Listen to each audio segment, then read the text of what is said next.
Live from New York City, it's the Wendy Williams Show. Today, you won't believe who's giving marriage advice to Kendra, the transsexual Hank allegedly cheated with. Wendy's got the juicy details. And Wendy's Hot Talk panel takes on Renee Zellweger, Beyonce, Matthew McConaughey, and more. Plus, one of America's top chefs, Fabio Viviani, heats up the Wendy kitchen with delicious Southern classics.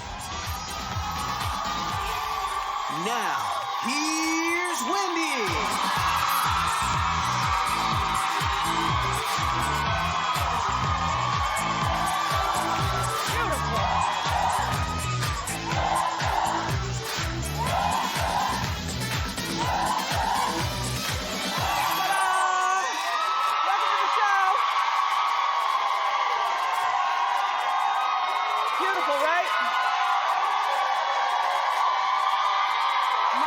My studio audience, thank you so much for watching today. Oh boy. Always good on a Friday, lots to share. Let's get started. It's time for what? Yeah.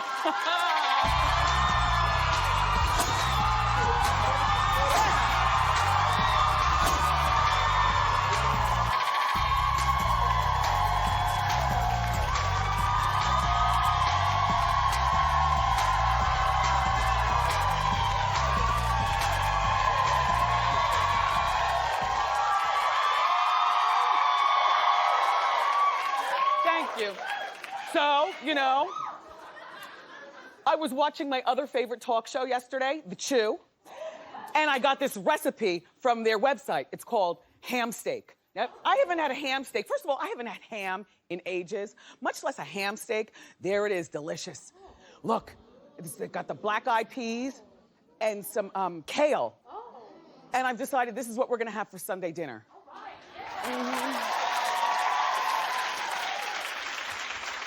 If you want to make it, you could go to thechew.com.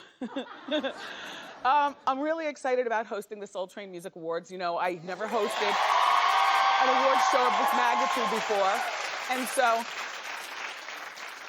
I want to share with you that beginning this coming Monday, we're going to be giving away trips to Las Vegas. So you too can meet me at the big show. The winners are going to be flown to Vegas with with a friend and put up in the hotel, and you'll also be attending the Soul Train Awards. So, yeah. If you want the details on how you can enter, just go to my Facebook page and be sure to watch every day because we're giving away lots of trips. Okay?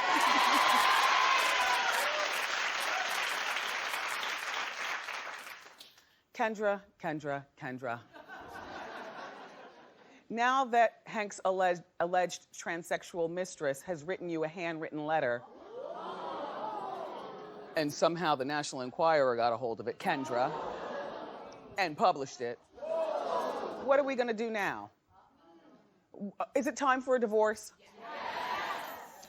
Well, listen, it was a very long handwritten letter, but here's part of it. Your husband, Hank, should be the person held accountable for his betraying decision and the clear disregard of your marriage vows, she says. Vows. My advice to you now, whether you asked or not, is to divorce Hank and save yourself from any further heartache and pain. I'm willing to meet you and tell you the entire story. Now look, when you're a 25-year-old, this is the alleged mistress is 25 years old. First of all, she's in way over her head messing with married people's marriages. Second of all, you don't want to meet the woman who you've ruined her life, Ava, because you might meet her and she might meet you with something sharp.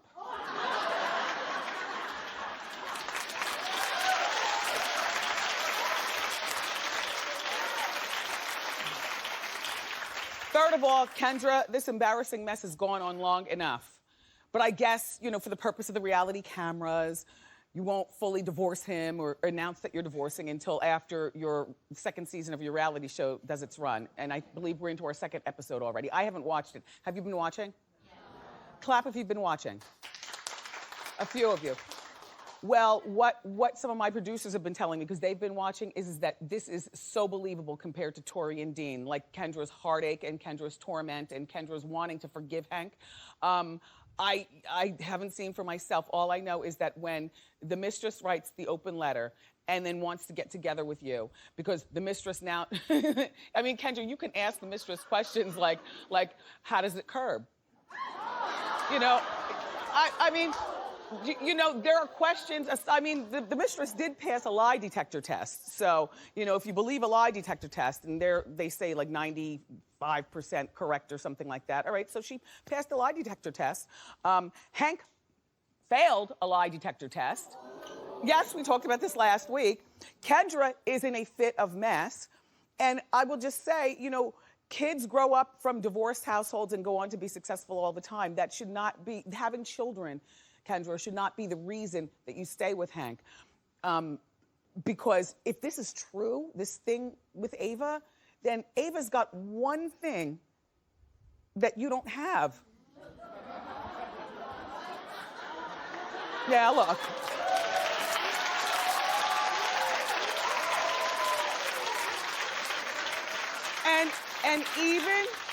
And even if it's not something that Hank likes to do a lot, if he alleged fancies this type of stuff, it's gonna be that 1 month with a full moon that he's gonna want something that you can't give him.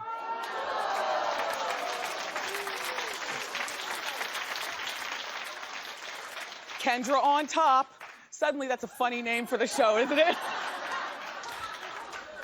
Kendra on top happens to be on tonight at 9 o'clock on WeTV.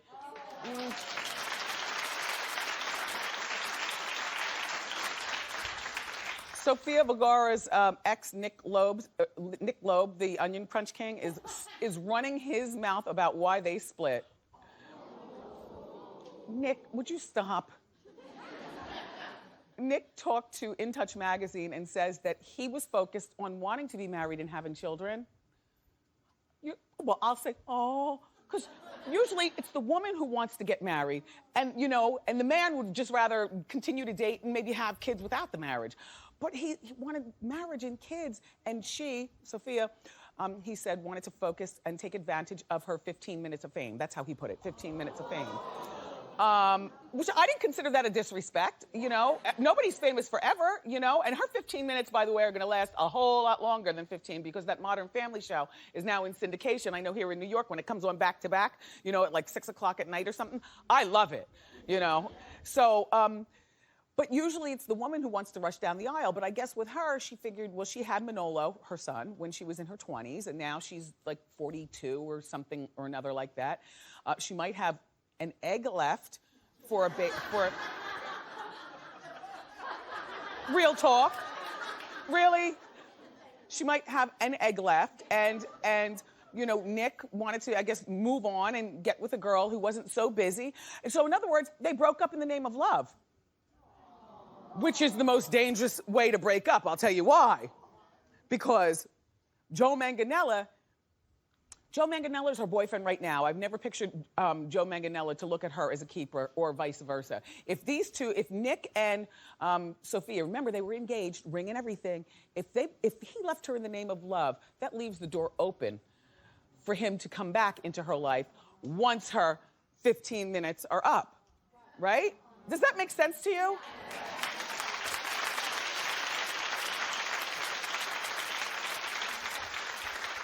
I mean, that would kind of make him like a stand-up guy, right?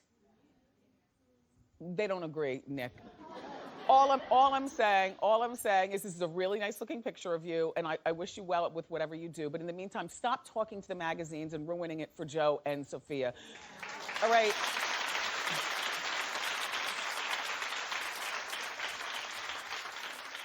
So Simon Cowell's mother is, I know, we've never talked about Mrs. Cowell. You almost don't think about Simon having a mother. I mean, his father, Eric, passed away years ago. Look at Mrs. Cowell. Foxy, 87 years old. Yup.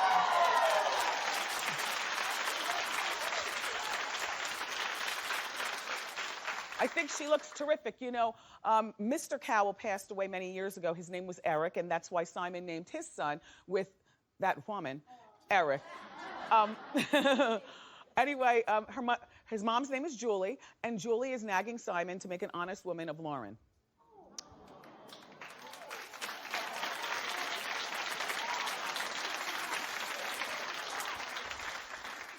Does Mrs. Cowell know how Simon met Lauren?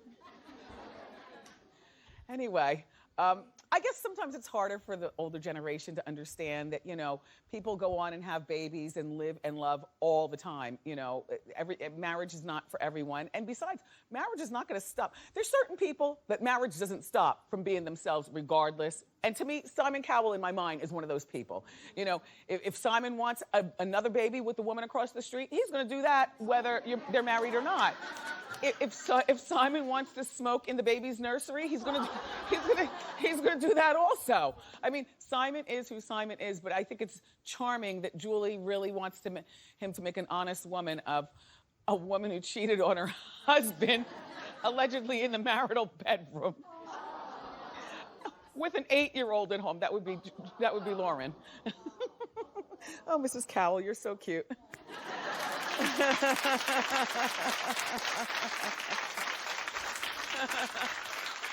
Well, we're only a few weeks away from my Aaliyah movie on Lifetime. And I was telling you that in order for this story to be told right, you have to include some of the juiciness, like how did Aaliyah meet R. Kelly? And what did Aaliyah's mother and father say when a 15-year-old child brings home a 28-year-old man? And how do the kids at school react? Did Aaliyah stay in school? Well, all these questions are answered. But in the meantime, here is the initial meeting of Aaliyah and R. Kelly being introduced by Aaliyah's uncle, Barry Hankerson, a record mogul. Hit it.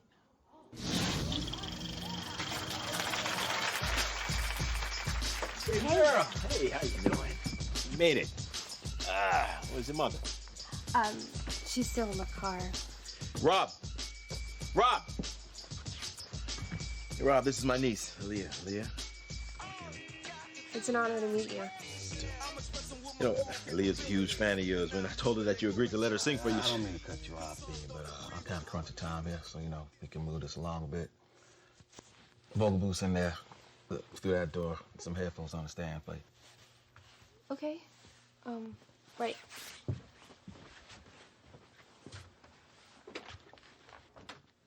you know, you could be a little friendly. Man, you asked me to listen, I'm listening. But you ain't saying nothing about friendly.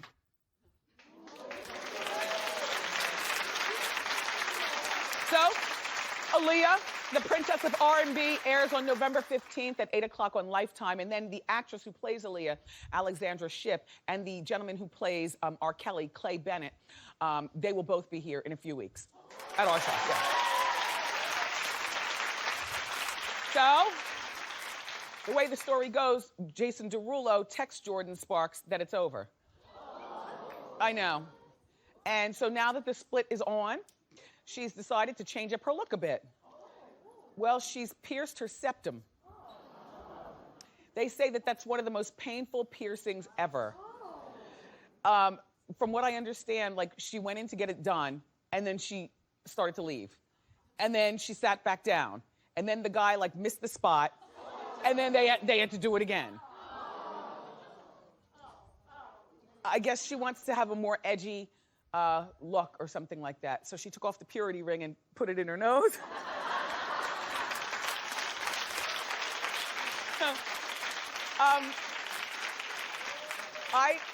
You know how I think of Jordin Sparks? Like an adorable young lady. There's nothing edgy about Jordin Sparks. Jordin can get 1 million piercings and the teardrop, which they say symbolizes how many people you've killed. I know. Did you know that? Did you know that? Anyway, she could get the teardrop tattoo, a bunch of piercings, and she can get a Mike Tyson style tattoo on her face. And I still don't see anything edgy about Jordin Sparks. Now, that's a good thing. I see her as being our American Idol. I see her as being a sweet girl. That's Jordin. That's Jordin. So, there are lots of juicy stories in all my favorite November magazines, It's time for Wendy's Got You Covered. Hit it!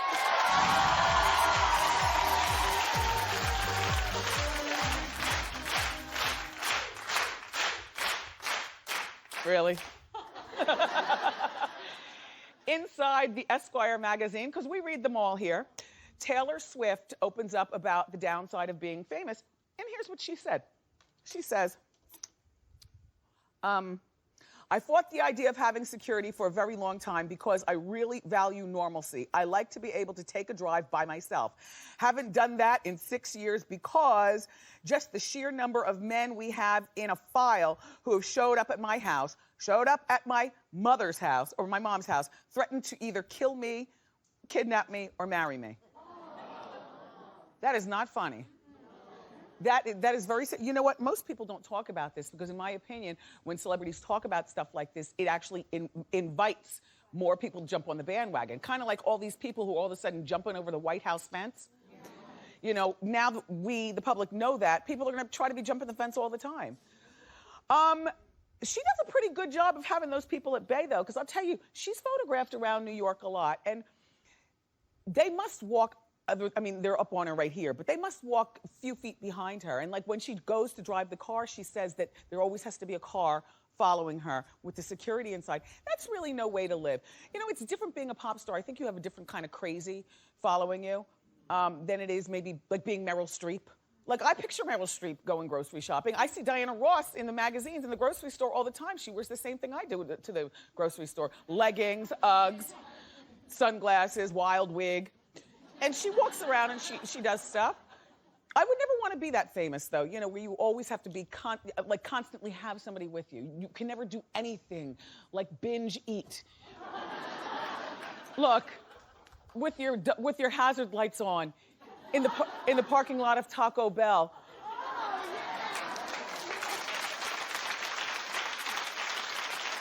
You know, without some security guard knowing exactly what you're doing and how you move. That's terrible. I would never want to be, yeah, well, sorry to hear about that, Taylor, but thanks for sharing. Now, Matthew McConaughey is on the cover of GQ magazine, and inside he reveals he reveals what made him finally marry his wife, Camilla, after 6 years of dating and 2 children. I might add. And so he says, I had to get to the point where I saw marriage as more than just the thing to do. I wanted to really want to. And look, some of it had to do with her putting it on me. It took her going, bleep or get off the pot. When he says put it on, he doesn't mean like put it on. What he meant was, like threatening, giving an ultimatum, you know, either you marry me or I'm out of your life. I personally don't think that ultimatums work. I would never want to be married under that circumstance. It's not because he doesn't love her, but he married her because she put it on him, like, marry me or I'll leave you. Ultimately speaking, I think that doesn't work because he will always have something over her head. You know, with every fight, because you know men fight like children. They bring up the stupidest mess. With every fight, I didn't want to be here anyway. You made me marry you, you know? I think that if you really want your man to marry you, you need to drop some pretty direct hints. Don't use threats. You know, like, you know, wouldn't this finger look great if it had something sparkly? And then, yeah. And then, like, when you're at the mall with him, don't walk so fast past the Zales ring out there, you know, when you see the Zales, you know, but drop hints. I don't think it works when a woman asks a man to marry her, and I don't think it works when we threaten. That's all. But thank you for sharing, Matthew, in the GQ magazine. We're, by the way, going to talk more about this story today on the Hot Talk panel. So that's Wendy's Got You Covered. Thank you.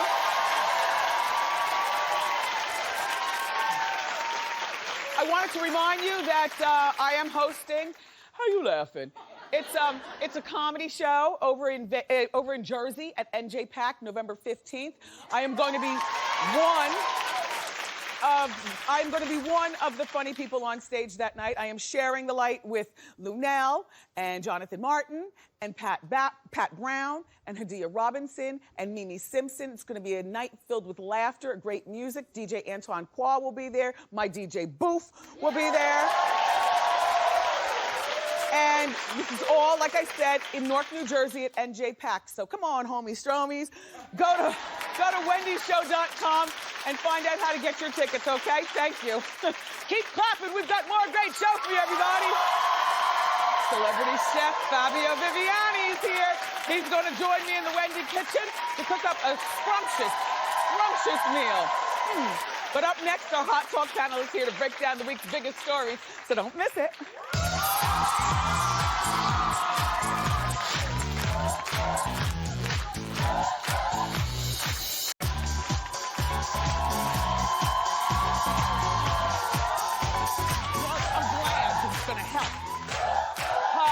Welcome back. It is time to discuss the week's hottest topics in the latest edition of Hot Talk. Joining me today, TV personality and author Aaliyah Wentworth. Thank you.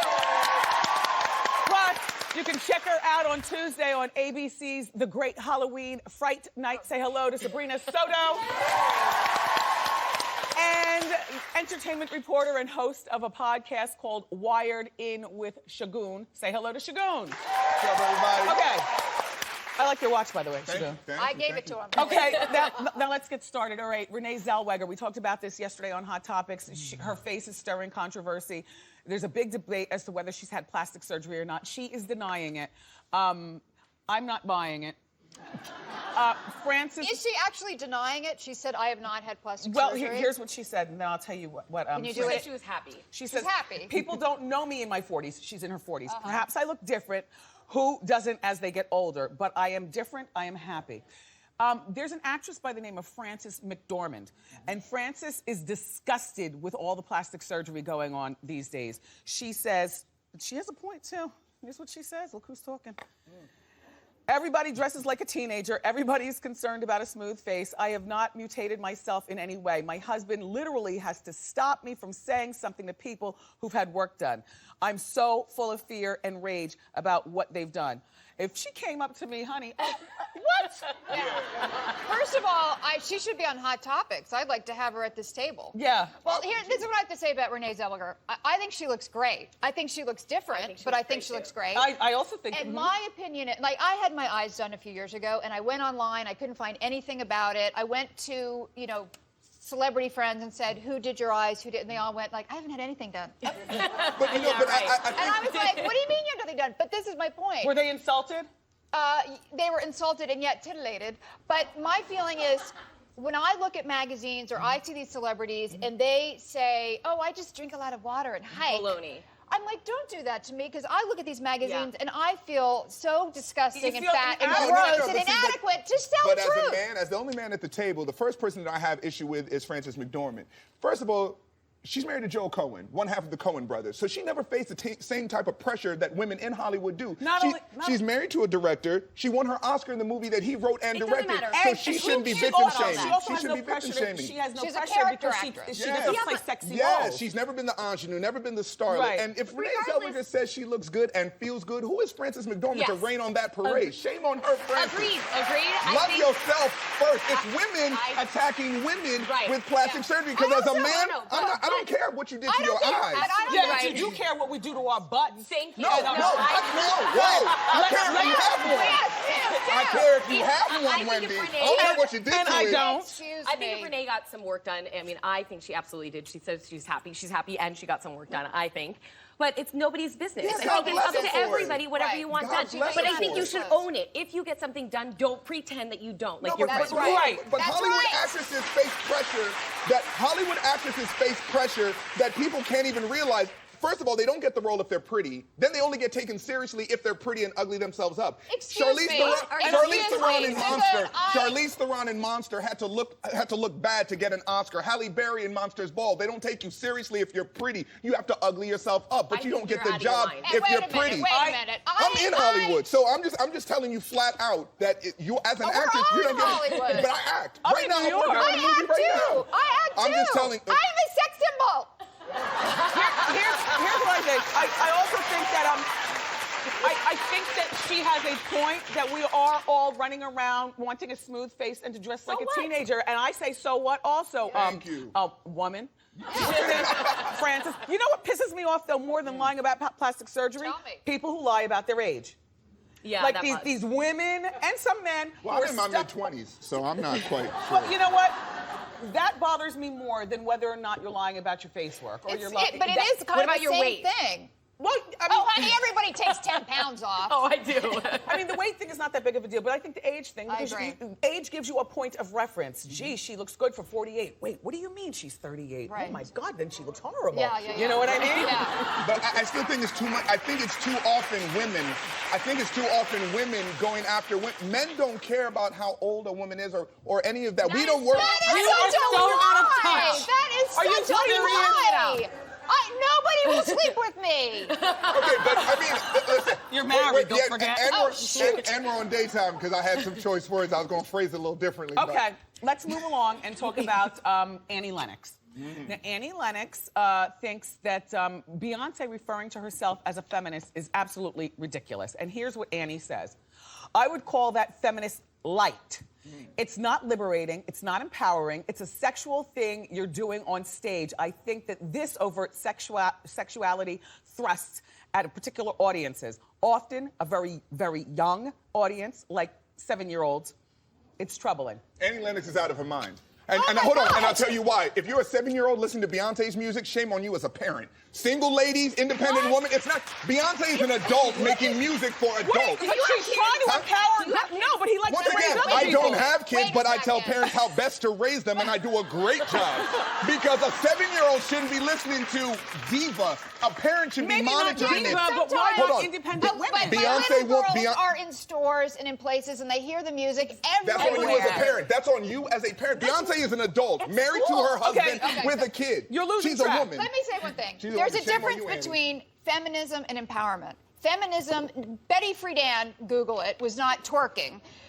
Empowerment is what Beyonce does. It's to be sexual, to make a lot of money. Sandra Bullock, who once got as much money a movie as George Clooney, that's feminism. Right. Feminism was originally so that we could all get the vote. No, Oh that's my not God. feminism. That's What not are you No, talking feminism. about? Feminism is Beyonce on MTV being recognized as an icon for her work. Feminism is Beyonce being a queen in a genre where women aren't always given the same type of treatment as men. Feminism is being a mother, a wife, and still rocking it in heels and being able to write empowering music. Feminism is when, as a woman, you are lifted up as a queen. Feminism is when a feminism. strong woman has her own talk show, and we're on it. That's what feminism is. And stop dragging women down. Shame on y'all that be dragging these women down, saying this is what feminism Nobody's has to dragging be. anybody down. Annie There's a Lennox difference did. between Annie Lennox did. empowerment Annie and Lennox. feminism. The same well- Annie Lennox in 1984 who was called androgynous by the media, the same Annie Lennox who got picked apart when she was with the Eurythmics, is now going to pick apart Beyonce and call her feminist light? How dare her? See that picture of Annie Lennox over my shoulder? dare Growing her. up a little girl, I remember Betty Friedan and all that stuff. It was back in the day when bras were being burnt, and my stereotype of a feminist at that time was a woman who wore no makeup, did nothing to glamorize herself, because we thought that that's how we get ahead, by being harder. You know, maybe a lesbian woman, maybe not necessarily so, but a harder woman. Now I'm confused as to what the hell a feminist is, because I'll tell you what, yes, I do a talk show. Yes, I am a boss in my own way, but there's nothing more empowering to me than going home and also taking care of my family. I love to be the little woman, cook and clean and play with my hair and be girly. Shoot me, but I think that I'm confused about what a feminist you're is. not confused. You're living it. Feminism is being able to do all of that You're and exhausting. be the boss. You're exhausting. You a me. boss. Be a boss. You are a boss. You're a boss but I here, think that's boss not- at home. Be a boss. That's what feminism is. When you can do it all Oh and my be God. loved. Does somebody have Wikipedia? Because I don't think it says that. It's a stupid definition too. I'm so confused. I hate that word. Look. Too complex. Up You're next. a woman in the 21st century. That's what you are. Listen, Queen of feminism. Boss. You a boss. Be a boss. hold that anger, because I'm gonna turn you up another notch.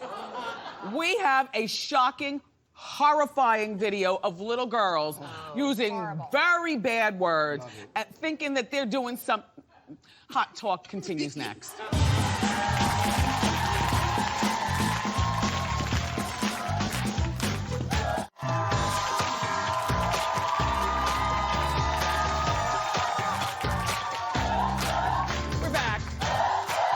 Talk panel. Okay, so the deal is that women's rights activists have posted a very controversial commercial online. It's featuring little girls using some very bad language, although incorrect context. Take a look.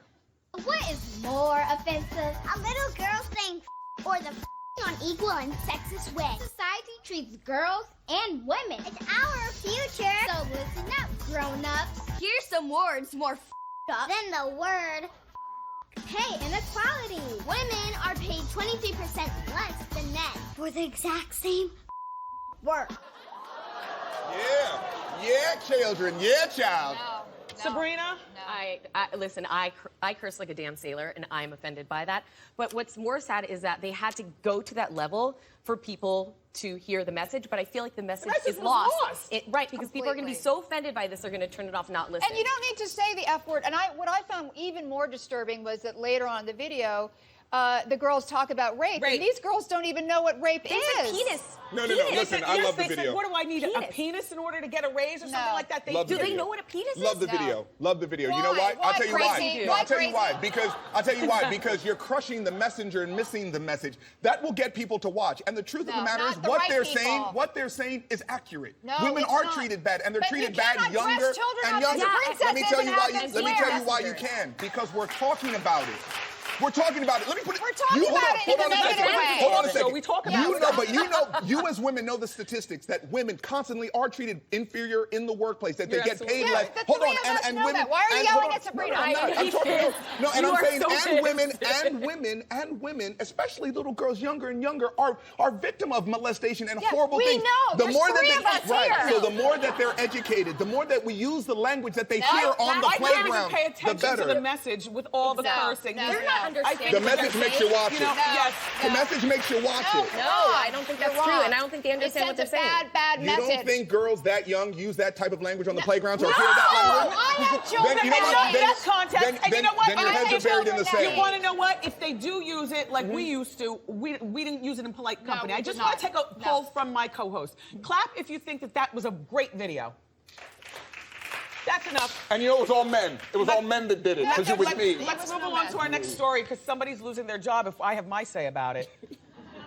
Dr. Nancy Snyderman over at the Today Show put herself on she volunteered to stay 21 days in quarantine after covering an Ebola story breakout in West Africa.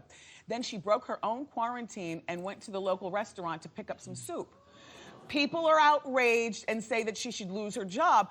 I think that at the very least she should lose her job because now she's lost all credibility. Yeah, this is the go-to doctor at the Today Show. She should be fired.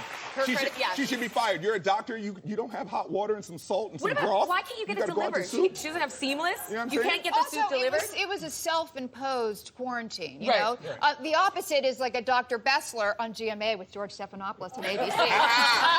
And Dr. Bessler was in Liberia and was with the Ebola victims, came back and said, I'm showing you that, in fact, I didn't get Ebola. I'm here to say, don't be as worried. Let's put the hype back. Whereas she was like, I was the Ebola victim. I'm quarantining myself. Right. And then she was like, I need to take a monkey roll. She courted the media to show, oh my God, I'm going to put myself in quarantine. Then she breaks it for soup. You want to court the It's a media? That shame. same media is going to crucify Exactly. you. She should lose her job. It's That's a the first shame. time I'm actually agreeing with you on anything. Yay!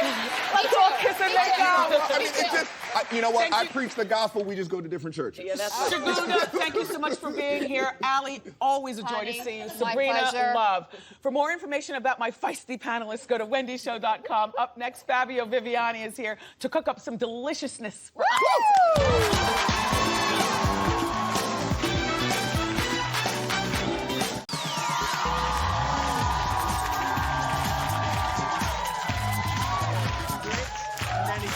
These or add the cheese. Okay, wait, we're back.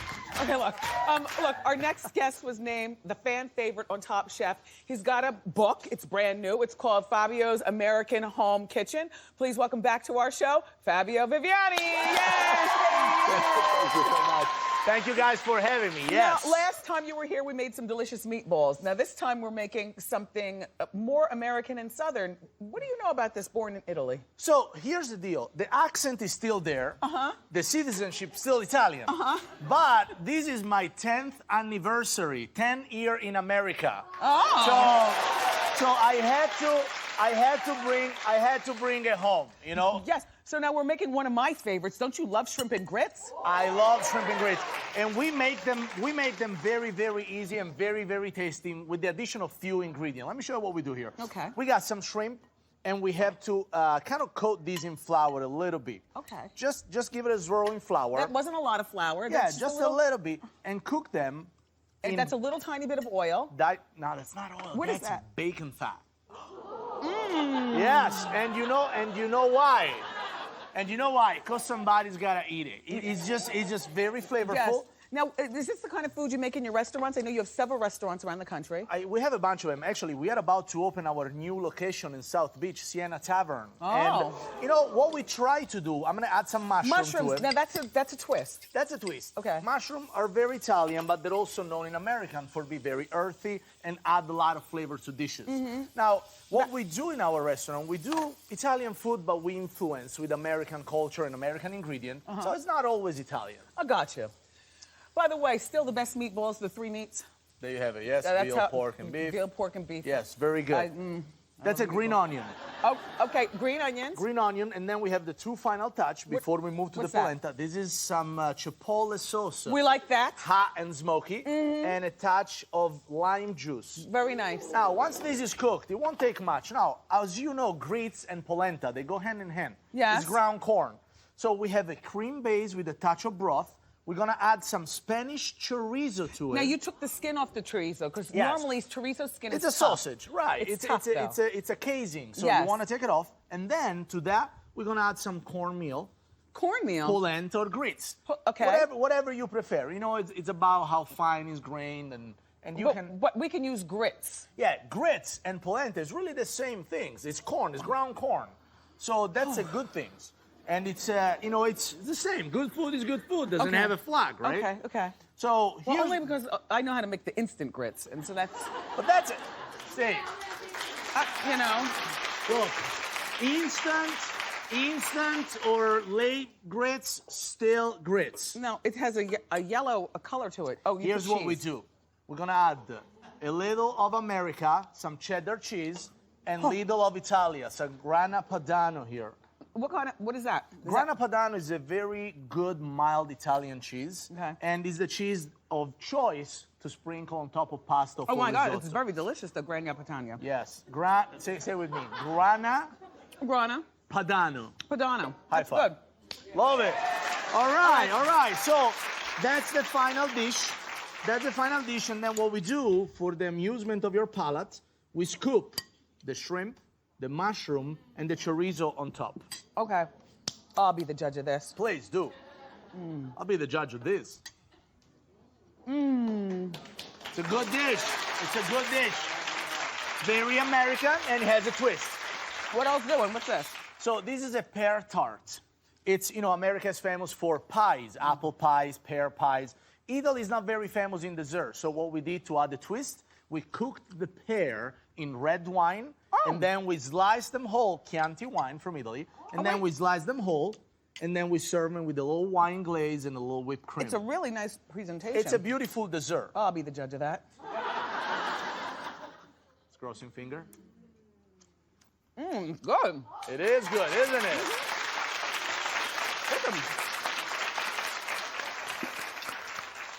This might not be so easy to make at home. It's very easy. It's mixing the dough inside, poaching the pear, and creating a pie crust with a food processor. It's actually very easy. Every food I do is very easy. This looks very simple. It's very delicious, both.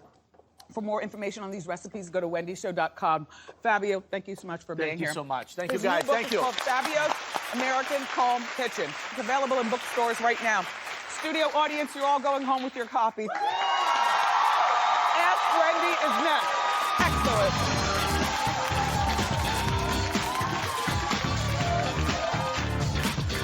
Time for Ask Wendy. How you doing?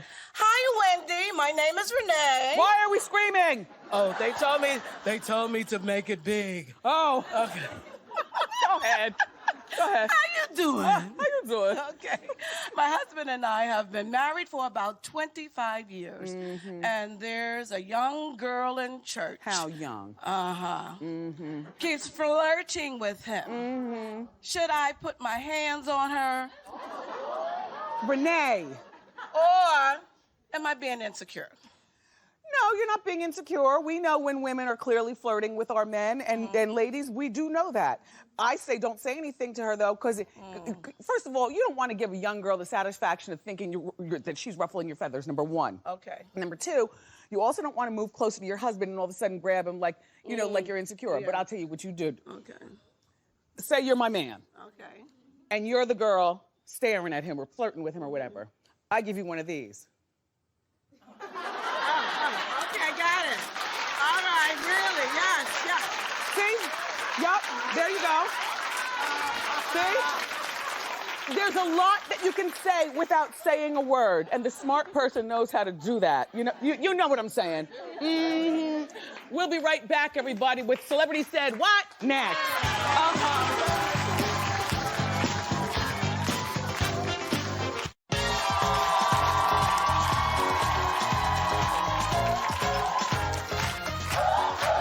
Debbie drove all the way from Maryland with some of her friends to be here today. Thank you. It's time to play a game.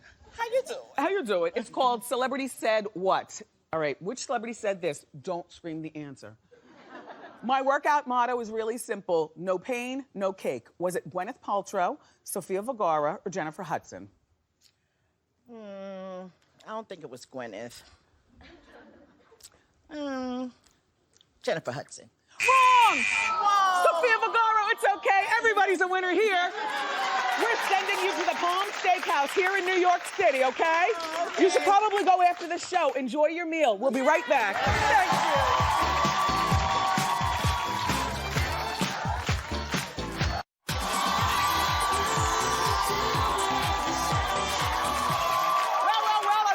My Hot Talk panelists, of course, the fabulous chef Fabio Viviani, my co-host, my studio audience.